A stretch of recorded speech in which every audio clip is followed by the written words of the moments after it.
Ujar Nabi, setiap perkara yang tidak diucapkan bismillah di dalamnya, maka perkara itu kadada berkahnya atau sedikit berkahnya.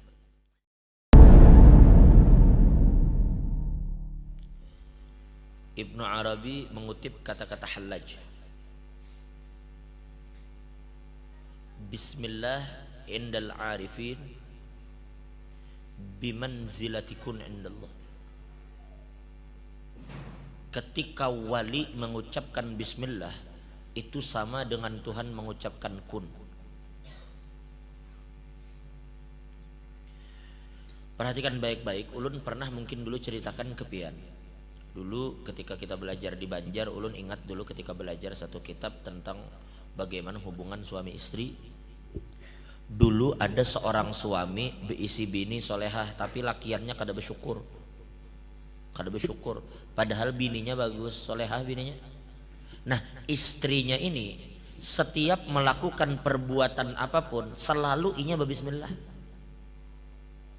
Nabi bersabda, ujar Nabi, kullu amrin dzibalin la yubda'u fihi bi bismillahirrahmanirrahim bahwa abtar ay ajdam ay aqta ay qalilul barakah. Sebagian ulama bahkan mengatakan tidak ada berkah sama sekali.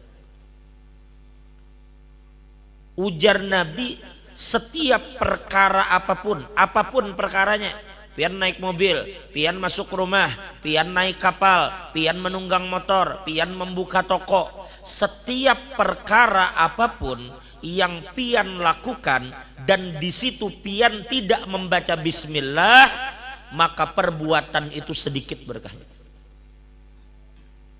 Kalau tidak ingin dikatakan kada berkah, sedikit berkahnya, sedikit.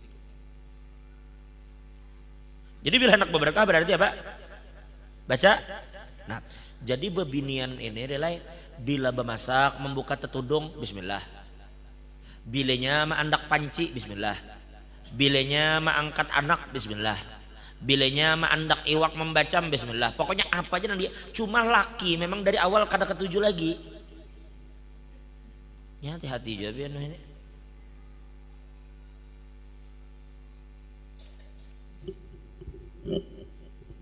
Jadi rupanya kesian bebinian ini hendak diceraikan oleh si laki, hendak ditinggalkannya, tapi inya kada dapat alasan untuk meninggalkan bebini ini. Karena bila inya meninggalkan guruai, orang tahu berataan pasti orang membela bebinian ini karena bebinian ini baik. Bahkan mintuhanya pun sayang lawan bebinian ini. Jadi bingung lelaki ini apa alasan aku meninggalkan bini ini. Amun orangnya baik ya pak, polos orangnya berarti polos barang. Singkat cerita, akhirnya nang laki mencari akal, oh dapat. Akhirnya didatangi mamanya. Mamanya ini artinya mintuha oleh si bebini lah. Mamanya si lelaki nih, mamanya si suami. Akhirnya suami tadi mendatangi mamanya, mak, mana emas pian? Ujar yang mama ada aina berang. Pian mai menyimpan sorangan, wah ini sudah tua kalau pian kada ingat atau apakah tercecer bawa sini aja emas pian biar bini ulun menyimpan. Amun lawan inya main insyaallah aman. Nangaran mintuha memang sayang jual minantu dan percaya dengan menantu, julung lawan nang anak, nah julung bini kam. Akhirnya dijulung lawan si bini. Biasa nang bini begitu dapat emas titipan mintuha, akhirnya perempuan tadi mengambil emas tadi, dimasukkannya ke dalam guci kesian. Kan di situ nyimpan, ambil emas mintuha tadi, dimasukkan ke dalam guci, tapi kayak biasa, begitunya memasukkan, dia mengucapkan Bismillahirrahmanirrahim. Hendaknya. Dah habis itu bagawe, batapasan, bemasak, si laki memang niat buruk. Begitu si bini lengah ambilnya emas tadi. Ini memang nama fitnah. Supaya ketika dia meninggalkan bininya, karena dia yang nyalahkaninya. Macam kayak film Indosiar juga.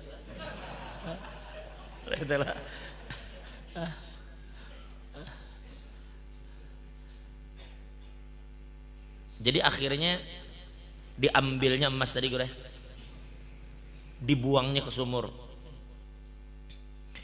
Maksudnya kalau bininya sudah ditinggalkannya dan bininya sudah diusirnya, ini bisa mengambil emas itu lagi karena di sumurnya kada kemana-mana. Jadi sumur tahu nyandakan di sumur kada bakal larut juga. Di sumur. Singkat cerita sudah. Begitu dilemparnya ke sumur, langsungnya datang ke mamanya, mak jar. Ulun mendengar kabar bini ulun tuh ke pasar berjual emas. Sedangkannya kada banyak besi emas, ulun curiga emas pian dijualnya. Ujar yang minta kada mungkin minantuku jual emas, kada mah bujuran, kada mungkin jiran. Kain aja mak pian datanginya pian takuni mana mas pian. Kalau inya alasan emas pian kada ingat mandak lah atau cecer atau hilang, berarti bujur mah emas pian dijualnya. Ayo jadi bang mama, mana anak bini kam datangi. Ujar si mintuha, nak mana emasku?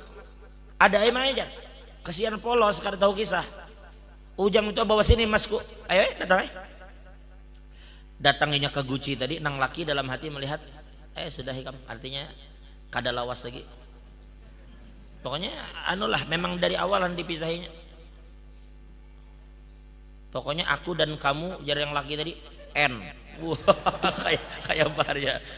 The N ya kalau. Akhirnya sudah yang laki ini merasa menang, nang ini kesian kada tahu kisah, datang lahirnya ke Guci tadi. Lalu si bebini tadi seperti biasa begitunya memasukkan tangannya ke dalam guci, inya mengucapkan bismillahirrahmanirrahim. Begitunya mengucapkan kalimat bismillahirrahmanirrahim, diangkatnya tangannya, ternyata emas itu ada di tangannya. Ada emas di tangannya. Dijulung lawan mamanya tadi, ternyata di kitab itu dipadahkan, ketika perempuan itu mengucapkan bismillahirrahmanirrahim, maka Allah mengutus malaikat untuk mengambil emas yang ada di sumur dan meletakkan di dalam guci sebelum tangan perempuan itu sampai ke dalam guci itu. Coba lihat bismillah. Dan jangan meremehkan kalimat bismillah ini. Banyak kalimat bismillah ini. Kalau kita mengisahkan kada cukup malam ini kita mengisahkan bismillah. Ini baru satu dari keistimewaan bismillah. Dulu Sayyidina Khalid bin Walid ketika membuka Irak, Sayyidina Khalid bin Walid itu orang-orang Irak datang, mereka katakan, wahai Khalid, kalau memang agama yang kamu yakini ini benar, tunjukkan kebenarannya. Kayak apa kebenarannya?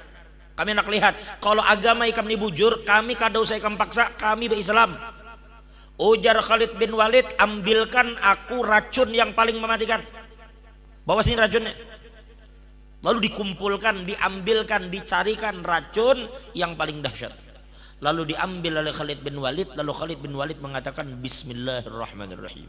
Di dalam riwayat lain bismillahi khairil asma fis samai wa fil ard.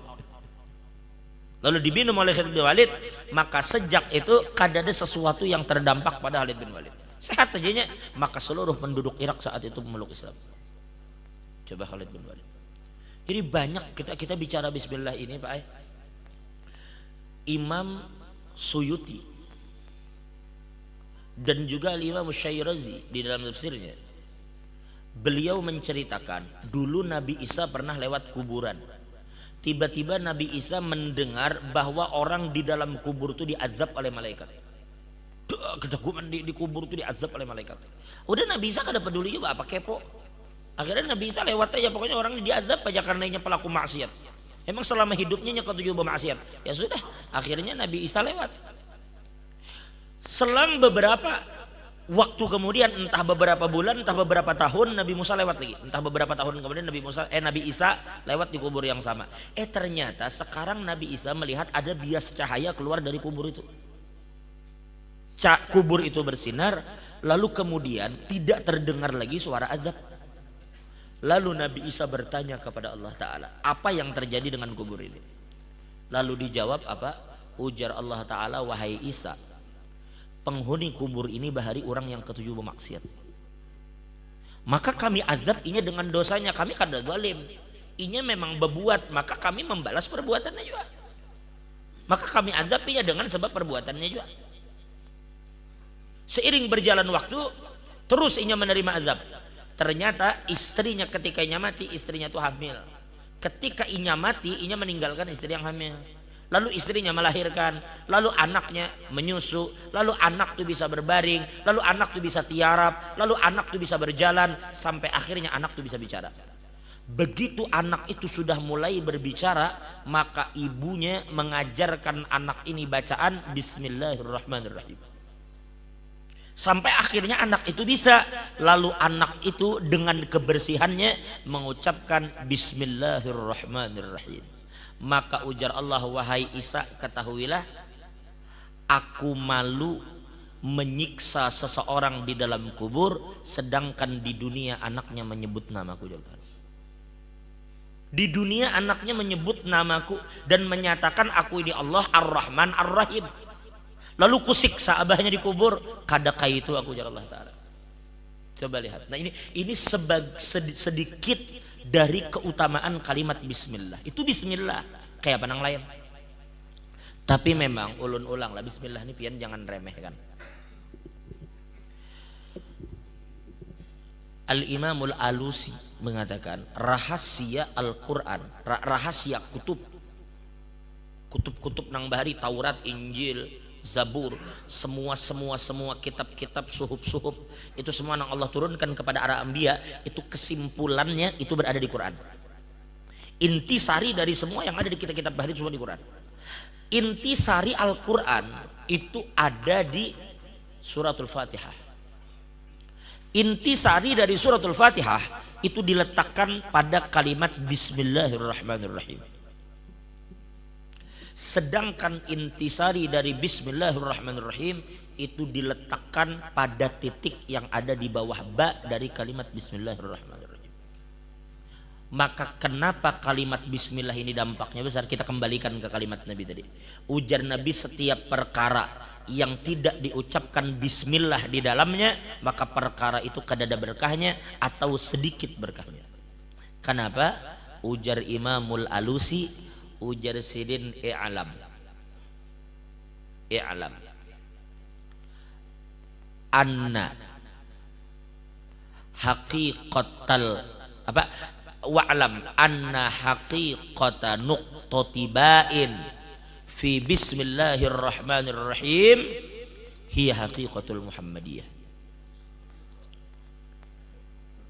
Ujar Imam Alusi, ketahuilah bahwa hakikat dari titik yang ada di kalimat Bismillahirrahmanirrahim itu adalah hakikat Sayyidina Muhammad.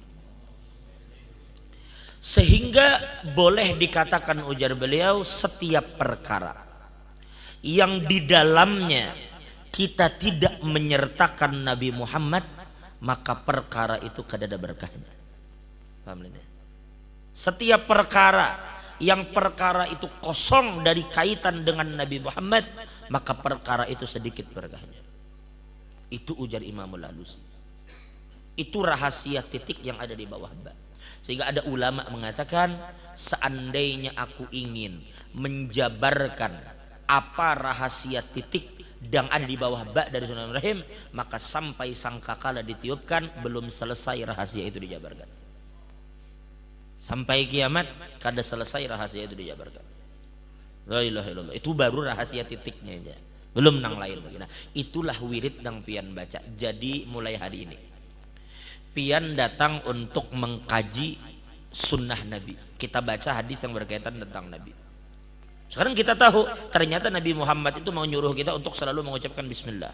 Maka bulik dari sini nang ini pian ulah pian tatbik di diri pian.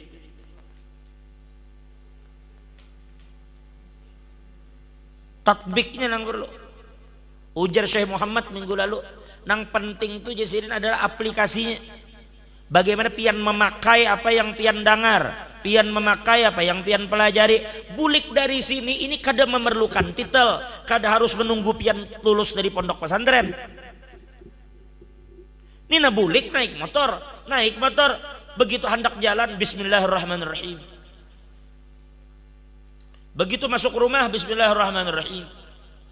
Begitu hendak duduk Bismillahirrahmanirrahim. Biar akan lihat tuh apa dampaknya bagi pian. Ini sudah pian pelajari, pian dengar banyak orang yang membuktikan kalimat itu. Sekarang kayak apa kita makai?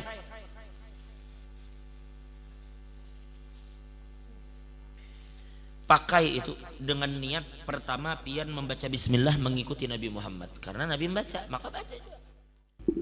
Wallahu a'lam bishawab. Allah ampuni dosa kita. Allah tutup segala kekurangan. Allah rahmatnya. Allah kumpulkan